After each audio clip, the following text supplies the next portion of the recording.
naguhamagaye mbese nta no kungira inama kuko ngiye nafashe umwanzuro wo kwitaho. Umeze ute se? Ati nuko byagenze se? Ukuntu nabyimbye imisaya abantu bose nabyimbaganye kubera inkoni. Njye ntabwo navuye iwacu nje gukubitwa muri uru rugo. Naje nje gushaka nzi yuko nzabaho neza mwubaka urugo nk'abandi bamama. Ntabwo naje nzi yuko ngiye kuzajya ndarira inkoni nkanazisamura. Koko ibi ngibi kunyereka niko yabikoze? Hano hatukuye n'urushya gukubise. Ndabizi ko cogoza atabikora. Urushyi rwonyine cyangwa wowe uri kumva wamunani. Ntabwo ndi kubyumva neza. Cogoza yagera ku rwego kumenaho amazi cyangwa nyine wamunaniye aragukubita. Gusa ntabwo ariko byagenda niko wataha. Umugore wese nyine wubatse agomba gukubitwa none gusa nyine ukisubiraho niba hari icyo wakoze kibi kitamushimishije wisubireho ariko ntutaye mu rugo. Ntazi urongera uba umukobwa azaguterete hoya pe ntabwo ari byo. ako sisa nawe nukumbwiye nka mwene mama ndagutakira nkubwira ingorane ndi guhura nazo mu rugo.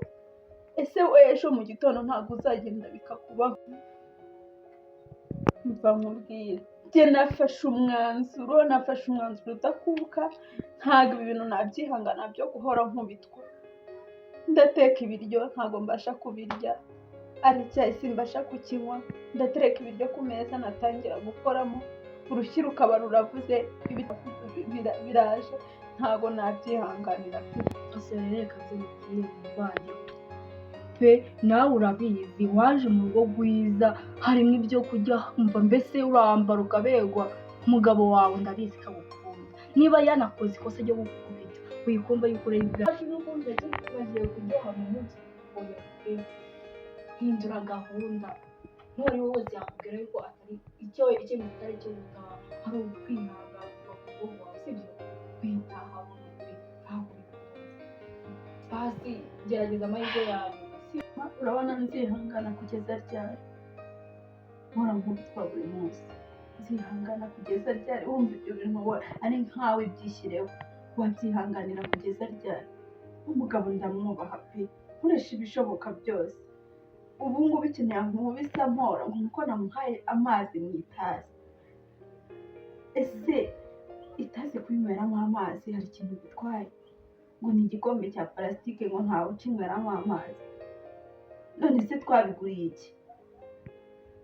Kukinyweramo numvaga nta kibazo. Ako yahise ankubita amenaho amazi arampindanya akantu kose kabaye ahita ankubita. Gusa ibyo ni ibiki? Ubwo buzima nzabubamo mpaka njye mpora mbyihanganira.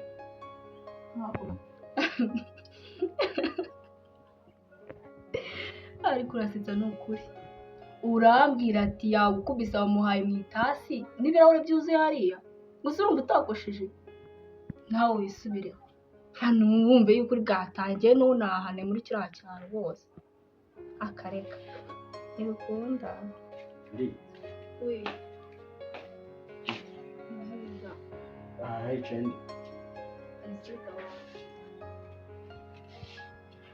nakubwiye amafuti yankoreye. aha kuki wumva ko yabimbwiye rwose? Surana ndi umwana ntabwo yabura kubimbwira. uzi niba mbonye intebe ebyiri simbona ko hano henshi mu kigo niba wazanyishe n'utumunisha. ahubwo se mbwira nawe byabaye kuriya byahereye he? Reka buriya ahanini ntabwo arakura ariko buriya mu rugo rw'umugore n'umugabo harimo utuntu twinshi. Iyo hirya mu cyumba barimo utuntu twinshi sinibaza cyangwa umugabo ufata umwanzuro wo kurambura ukuboko kwe ufite umugore wabyanga yedase reka wowe uracyari muto ariko mukuru wawe aragoye. gusa umuntu w'amazi agari ibase yose ibasi agakomba katanuzuye yaje n'ayambere yacubangana utuzi duke cyane ati yasize yagiye kunsiga we najya ahubwo ubuse ari kuzinga ubu arazinga rwose kuko ari seriye ari kumva atari bwarare hano ntagenda arumvamo asohoka ku buriri bwe showa cyane ariko siriyasi asohoka ku buriri bwe uhinga ariko se ni ibiki komedi bari kunyinira ni iki byabaye seriye kuri wanjye yaba ikigogi agasohoka muri urugo nk'uru nguru rwuzuye amakaro urugo rwiza akagenda gusa nagende ndarusigaramo pe aho ugiye undi mugore nagumamo hajya imbwa yagize urugo